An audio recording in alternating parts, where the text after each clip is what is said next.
1998년 강원도 삼척시 하장면 일대에서 국토지리정보원의 측량팀이 산악 경사도를 재던 중 사람뼈 다수와 함께 녹슨 철모, 붉은 별이 희미하게 남아있는 단추, 1951년에 생산된 구형 공산군 철제 탄창 조각이 발견됐습니다.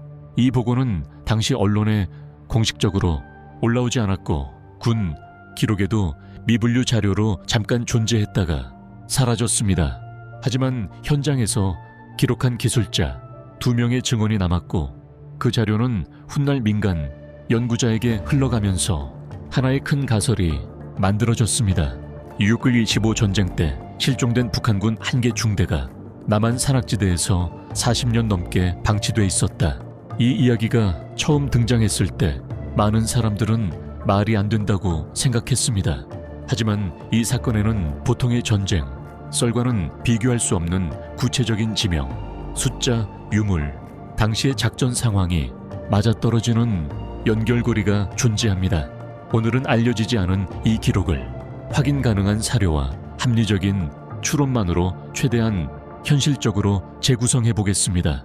1951년 1월 중공군이 1사 후퇴를 유발하며 서울을 재점령하던 시기 북한군 제1호사단 예하 45연대 소속의 중대 하나가 강원도 삼척 태백 정선 라인으로 우회 침투 명령을 받았다는 기록이 북한군 내부 문서에서 발견됩니다.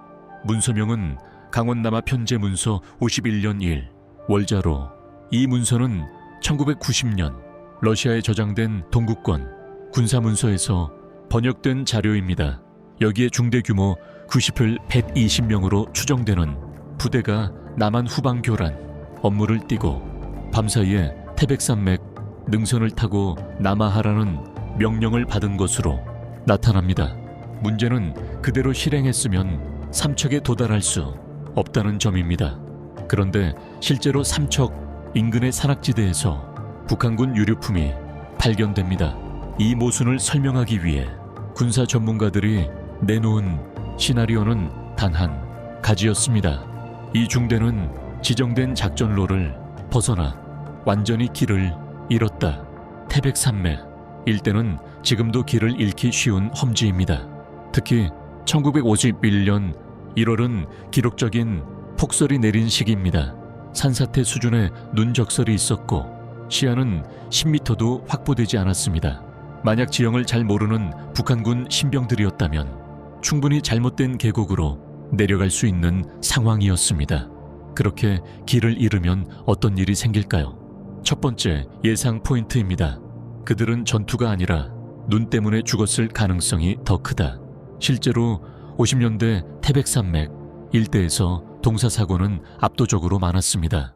군인, 피난민 가릴 것 없이 수백 명이 눈에 갇혀 사망한 사례가 있습니다. 북한군 한 중대가 폭설 속에서 방향을 잃었다면 교전 없이 전멸하는 것도 전혀 이상한 일이 아닙니다. 두 번째 예상 포인트, 그들이 발견되지 않은 이유는 그 지역에 당시 접근할 사람이 없었기 때문이다. 1950년대 강원도 삼척 하장면 근덕면 일대는 사실상 행정 공백 지역이었습니다. 지금도 인구가 적지만 당시에는 전쟁 직후라 피난민조차 거의 접근하지 않았습니다. 그런 지대에 깊은 계곡이 여러 개 있고 그중 하나에서 사망했다면 누구도 그곳을 발견하지 못했을 가능성이 매우 높습니다. 세 번째 포인트, 발견된 탄약과 철모의 시기, 위치가 우연히 설명될 수 없다. 1998년 발굴, 당시 나온 탄피는 1951년 소련제 7.62mm 탄피였습니다. 남한군이 사용하던 탄종과는 다르고 미군 탄피와도 규격이 다릅니다. 즉, 이 지역에서 51일 60년대에 북한군이 직접 교전한 흔적을 제외하면 설명이 되지 않습니다. 게다가 철모는 북한군이 쓰던 전기형 T-40 철모의 개량형으로 1950년에만 잠깐 생산됐던 모델입니다. 남한군은 이런 철모를 착용하지 않았습니다. 이 사실만으로도 그곳에 북한군이 있었음을 배제하기 어렵습니다. 네 번째 포인트, 기록상 사라진 북한군 중대의 규모와 발견된 유골의 수가 일치한다. 발굴된 유골은 총 46구. 하지만 현장에서의 훼손 정도와 산악 지형을 고려하면 실제로는 120여 구가 있을 가능성이 있다는 분석이 나왔습니다. 이 숫자는 전형적인 중대 규모와 정확히 맞아떨어집니다.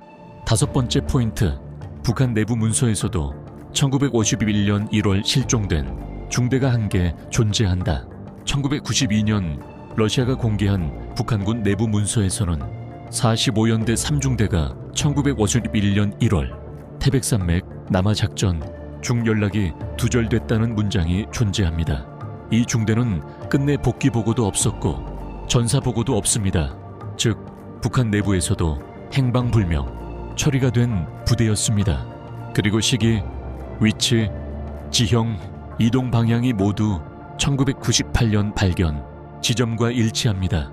이 모든 데이터를 조합해 나온 결론은 1951년 1월 태백산맥에서 길을 잃고 남쪽으로 잘못 내려온 북한군 한 중대가 폭설과 지형적 고립으로 인해 전멸했고 수십 년 뒤 남한 삼척 산악지대에서 일부 유골이 발견되었다. 물론 이 이야기는 국가 차원의 공식 발표가 없었기 때문에 확정된 사실이라고 말할 순 없습니다. 하지만 현장에서 나온 탄피, 철모, 군복 단추 조각, 기록, 실종 부대 데이터, 지형적 특성까지 합치면 전쟁사 연구자들 사이에서는 충분히 있을 수 있는 사건으로 인정받고 있습니다. 만약 이 이야기가 사실이라면 그 부대는 한국전쟁 중 가장 극적으로 실종된 북한군 중대가 됩니다. 그리고 이 사건은 왜 지금까지 세상에 알려지지 않았을까요? 전쟁 이후의 혼란, 기록의 공백, 그리고 양측 모두에게 굳이 밝힐 이유가 없는 민감한 소재였기 때문일 것입니다. 하지만 전쟁은 기록으로만 존재하는 것이 아니라 이런 이름 없는 병사들의 실종과 발견되지 않은 흔적들로 또 다른 역사를 만듭니다. 오늘의 이야기는 증거 없이 과장된 괴담이 아니라 유류품과 기록, 지형 분석이라는 현실적인 근거가 충분히 쌓여있는 미확인 사건입니다. 역사 속에서 사라졌던 한 중대의 흔적은 이렇게 세상에 아주 조용하게 모습을 드러냈습니다.